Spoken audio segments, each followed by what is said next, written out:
Hello all and welcome to my YouTube channel. Today we are going to see a very interesting topic, agentic AI versus traditional AI. And with the help of simple example, our day-to-day life example, I'll be explaining you the differences between agentic AI and traditional AI and where exactly we can use which AI technology. And I'll make sure that by the end of this particular video, you will be clear with these two concepts. So let's get started with that. So let's understand what exactly is the traditional AI. So in your day-to-day activity, you might be widely using the generative AI applications. You may be using any large language models, let's say GPT models, ChatGPT models. You may be using Copilot and other, let's say the Gemini model in order to speed up your day-to-day activity task. That is your traditional AI, meaning you are using manually a tool in order to generate some responses for you. Let's say take a simple example. Let's say you want to write an email. So you are asking your generative AI model to generate email for you. It is going to give you very good email, correct? That email definitely can speed up your task. Instead of writing the email manually, it will give you beautiful email, right? And you can update that email as an when required. You can add a few more prompts to the generative AI and it will give you very good email, right? It can give you customized email as well. But this traditional AI is not going to help you sending those email. What if you want to send that email to manager? It will only give you the email, but you need to manually send that email. That is where the agentic AI comes into the picture, which is not only going to generate the email for you, but also it will make sure that it is sending that email to your manager on behalf of you.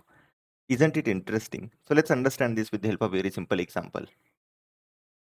Let's say you are a five friends and you want to plan a trip to a Goa. So yeah, let's go to Goa. That's how you came together and you decided, okay, we are going to the Goa.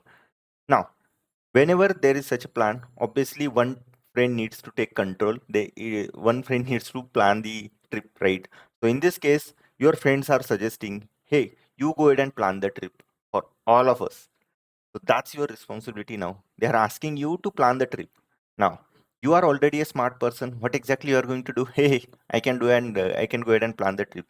So you know that, okay, I will use the generative AI applications in order to plan my trip. So in that case, is right. Even though if you are not much aware about the Goa, what you can do is you can go ahead and ask your questions to ChatGPT. Now, in this case, your ChatGPT is going to help you with the all the details that are required for your Goa trip. Let's say it is going to prepare a checklist, what and all things that you need to take care. Let's say it will give you the itinerary, right? In this itinerary, it will say that, okay, these are the different days. Let's say if you are planning the trip for 3 days, these are the different activities that you can plan across these 3 days.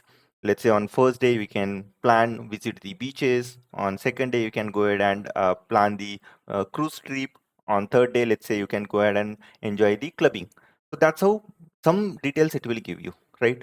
Your task is sorted now. You already know what and things we need to do, right? Second thing, it will give you the train details as well. You can ask follow-up questions to your GPT and it will give you, okay, these are the different trains that are available.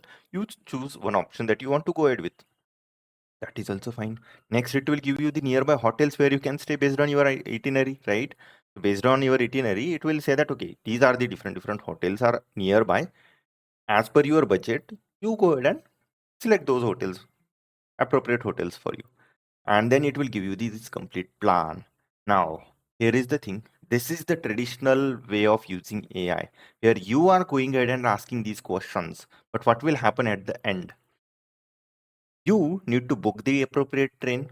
You need to go ahead and book the hotels manually. You need to go ahead and budget and plan your food accordingly, right? All the activities you need to do that manually. Your GPT is going to help you only extracting those details. That's it. It will only give those plan, but you need to execute that plan. But what if you have someone who is going to go ahead and execute that plan on behalf of you? That is where the agentic AI comes into the picture.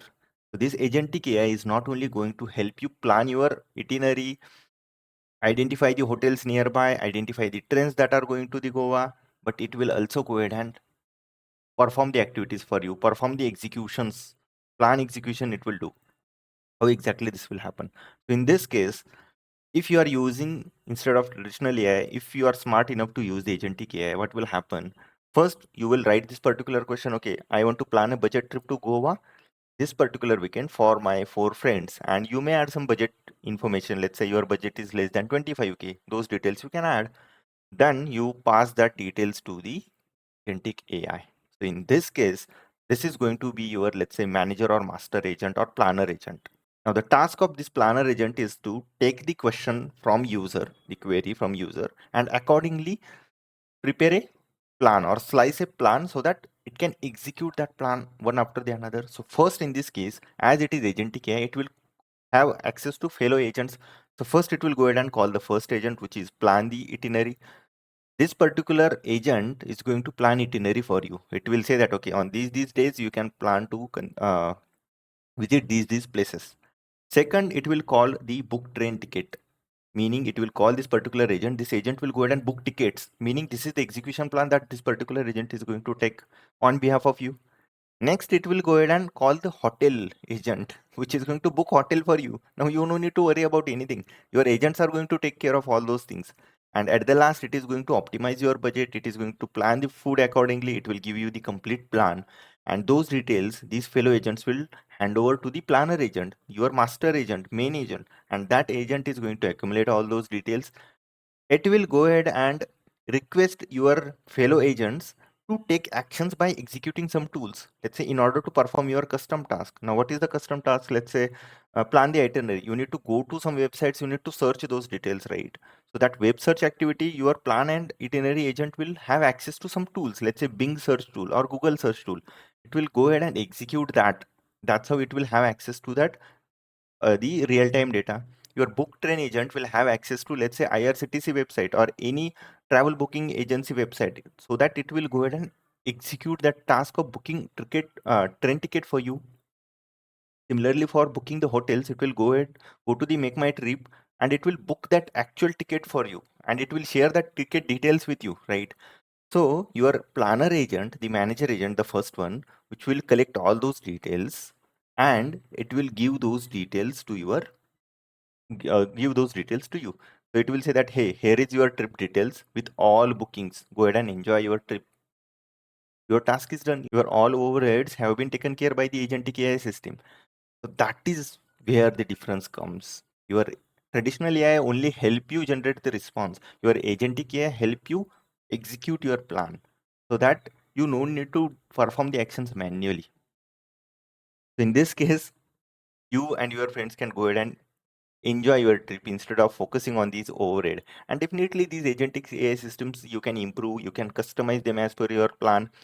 Let's say you have any favorable websites, you can call those websites. And whenever, let's say, the agentic AI is calling any custom tools, that's where the model context protocol come into the picture. For example, if you want to access Make My Trip website, so Make My Trip can provide you the model context protocol, where your agent only needs to pass the detail of, let's say, the Make My Trip website is accessing, let's say, 10 different parameters, like your the person's name, let's say the address, the age, the budget, the number of people going to stay into the hotels. All those details it can pass to that model context protocol, with the help of which it is going to go ahead and build a protocol connection between your agentic AI and the Make My Trip, and it is going to book those hotels for you. Similarly, these customization tools, model context protocol, everything comes together in order to help you with the complete execution of plan.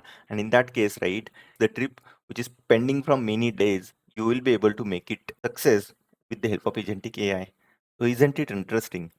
So I have tried to cover the agentic AI versus traditional AI difference with very simple example.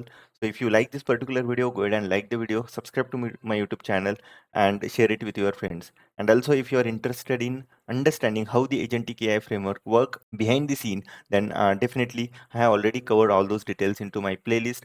So I have already covered the AutoGen as a agentic AI framework, Crew AI as a agentic framework. Also, I have covered the Agent Foundry service. All those details are available into my YouTube channel. The links are available in the description below. Go ahead and check out that.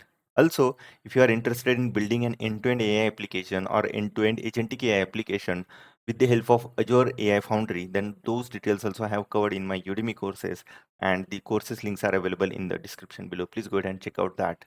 And thank you so much for watching this particular video, and I'll see you soon in the next interesting video. Thank you so much.